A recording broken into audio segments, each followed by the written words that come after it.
Anodyne can be explained as that which relieves pain or distress. The ability to temporarily leave behind the struggles of everyday life to find a moment's reprieve. The new indie game, aptly titled Anodyne by Analgesic Production, gives players the opportunity to explore a dream world made up of various urban, natural, and abstract themes and areas.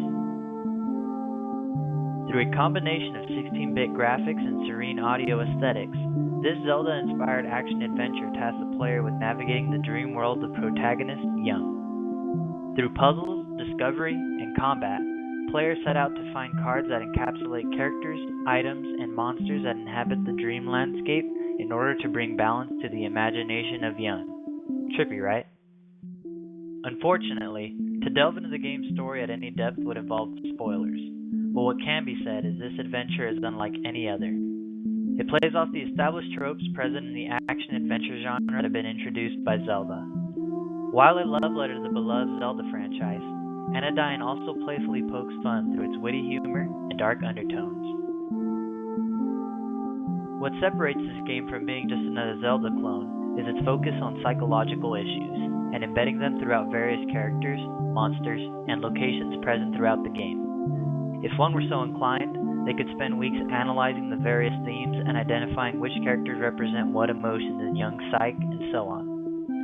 What makes figuring these things out so satisfying is that the developer never tries to insult the intelligence of the player by outright explaining everything that's going on in the game.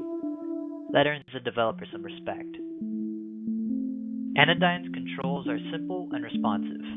Controls are limited to movement, attack, and jump. The game mixes up combat by introducing 3 different upgrades that change the way Young attacks with his broom. That's right, I said broom.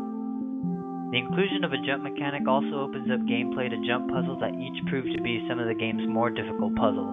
But once you finish them up, you can't help but pat yourself on the back. I'd have to say the most frustrating part of the game is definitely uncertainty on the player's part as to where to go next. You're never explicitly told where to go, which can lead to some aimless wandering through the bizarre land.